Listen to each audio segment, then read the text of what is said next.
Le vécu de l'Afrique ne se résume pas à l'esclavage et au colonialisme. Pourtant, on assiste de manière permanente à un assombrissement, intentionnel ou non, de son histoire.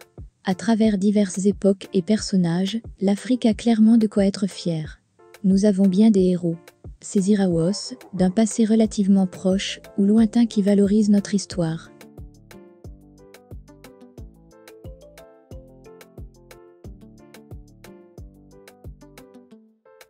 Ce sont dans les contrées de l'actuel KwaZulu-Natal, province d'Afrique du Sud, dans une ambiance de guerre intertribale et d'une menace imminente de colonisation, que naquit Shaka Zulu, au sein de la tribu Zoulou du peuple Nguni. Fruit de l'union illégitime entre Nandi, princesse Langeni, et Senzan Gakona, chef du clan des Zoulous, Shaka est considéré au sein de la tribu comme le vilain petit canard. Il faut dire qu'il a été engendré au cours de l'Ukulobonga, un acte sexuel sans pénétration réelle, permis aux couples non mariés. Seulement que ses parents se sont visiblement emportés.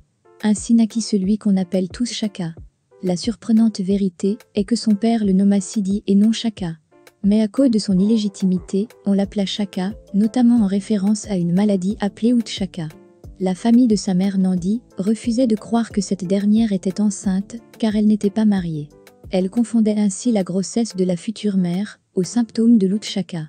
C'est ainsi que Sidi, appelé Shaka, va grandir dans un climat forgé dans le classique scénario de l'enfant mal aimé, que tous traitent de bâtard, comme de Jon Snow, de Game of Thrones. Le jeune Zoulou va se forger une personnalité forte et avide de pouvoir.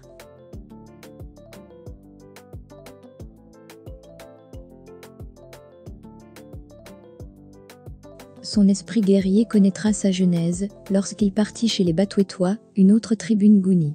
Il intègre l'armée de celle-ci. Le vilain petit canard commence à se métamorphoser en aigle royal. Charismatique, vif d'esprit, endurant et doué d'une force physique impressionnante, il enchaîne les victoires sur les champs de bataille, étend sa réputation au point de devenir le bras droit de Dingisweyo, le chef de la tribu Batouetois. Alors qu'il est sur la deuxième marche du podium sous le chef des Batouetois, Shaka apprend la mort de son père Senzan Gakona et la succession de l'un de ses demi-frères Sigujana à la tête de la tribu Zoulou. Ceci en dépit du fait que Dingisweyo avait auparavant conclu un accord avec le père de Shaka Zulu, admiratif de son fils illégitime, qui faisait du jeune guerrier son héritier légitime. Alors appuyé par Dingisweyo, le vaillant Zoulou va prendre ce qui lui revient de droit. Il livre une bataille contre son demi-frère et l'emporte brillamment.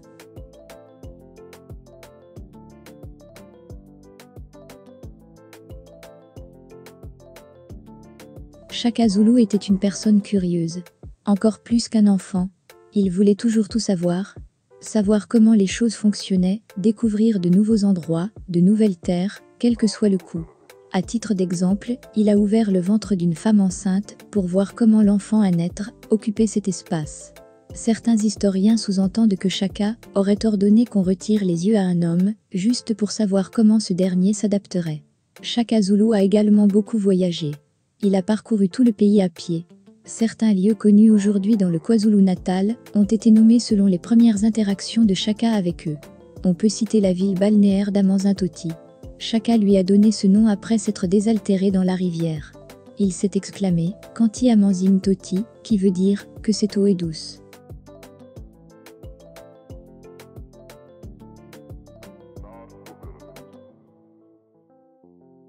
La réputation de Shaka bien assise, il n'a pas de mal à s'imposer au sein de sa tribu. En tant que grand visionnaire, il ne tarde pas à y soumettre ses idées politiques et militaires révolutionnaires. Il nomme son peuple Amazulu, ceux du ciel, nom qui deviendra plus tard Zoulou, tout court. Il procède à une mise à jour des techniques de guerre de son peuple, suspend l'utilisation des longues lances, assez gaies, qu'utilisaient ses guerriers pour jouir d'attaques sur une longue portée, par des lames courticlois, plus efficaces pour des combats corps à corps, et qui rappellent l'armement du régiment des Amazones du Dahomey. Shaka initie à cet effet une stratégie offensive en tête de buffle. Les troupes sont fragmentées en 4 régiments, dont 2 forment des cornes de buffle et 2 régiments centraux en queue forment le crâne. Dans un mouvement de rotation, l'une des cornes attaque, alors que l'autre reste dissimulée et ne réagit que lorsque le combat est engagé. De plus, ces guerriers étaient dotés de boucliers en peau de vache étonnamment solides, introduits par Shaka.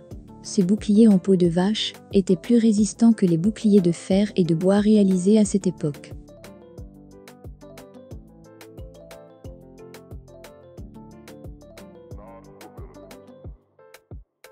Avec une force offensive sans pareille, Shaka Zulu entame une ère de conquête. Il enchaîne les victoires, comme à son habitude, et incorpore d'autres tribus à son peuple. Sa puissance est telle que certaines tribus le rejoignent de plein gré. Il compte unifier tout le peuple Nguni.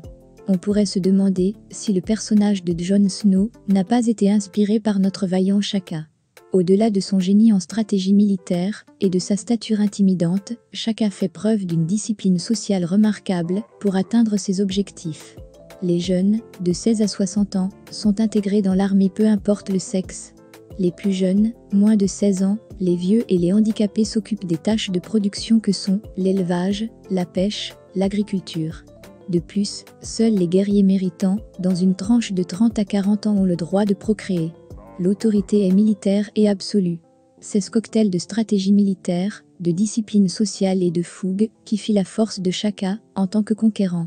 À son apogée, son armée compte plus de 100 000 hommes et environ 500 000 hommes des tribus voisines. Shaka Zulu avait conquis un territoire bien plus vaste que la France, soit plus de 643 801 km², alors qu'au début de son règne, son territoire ne s'étendait pas sur plus de 100 000 km². Même aujourd'hui, il continue de conquérir l'esprit de plus d'un millier, répondant présent avec toute la tribu Zoulou, dans la série de jeux vidéo Civilisation pour les férus du virtuel et de la stratégie. Mais il séduit aussi le cœur des passionnés de lettres et d'histoire à travers le célèbre roman de Thomas Mofolo. Shaka, une épopée bantoue.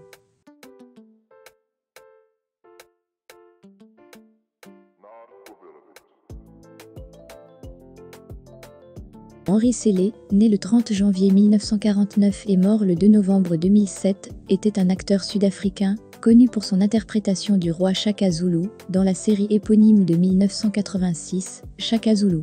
Avant sa carrière d'acteur, il était connu comme joueur de football, plus particulièrement comme gardien de but. Henri Sélé est décédé dans un hôpital de Durban des suites d'une infection respiratoire.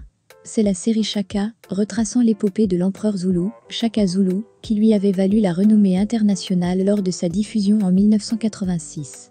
Il avait tourné dans une vingtaine de films. Depuis le milieu des années 90, Sélé avait moins de rôles qui lui étaient proposés, mais ces derniers mois, des producteurs et réalisateurs avaient manifesté leur envie de le voir tourner dans leur production, mais l'acteur était trop malade. C'est tellement triste qu'au cours de ces derniers mois, alors qu'il était malade et ne pouvait pas travailler, il ait été de nouveau sollicité. Il y avait des demandes, mais il était trop malade, a déclaré Penny Chartreuse, qui était son agent depuis 20 ans. Le président de l'Inkatha Freedom Party, le docteur Mangosuthu Buthelezi, a déclaré que le décès de Henri Sélé était une grande perte pour le cinéma et pour l'ensemble des Sud-Africains. Son excellente interprétation de Shaka Zulu, le fondateur de la nation Zoulou, est gravée dans les annales de notre histoire, a ajouté ce dernier. Penny Chartreuse décrit Henri Sélé comme un merveilleux être humain. Après Shaka, partout où il allait, il était suivi par des gens qui voulaient le rencontrer. Il était quelqu'un de tellement chaleureux et si bien éduqué qu'il prenait le temps de discuter avec tout le monde.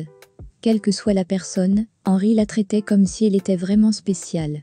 C'était quelqu'un qui avait un charisme immense. Ce fut un très grand honneur de travailler avec lui pendant aussi longtemps.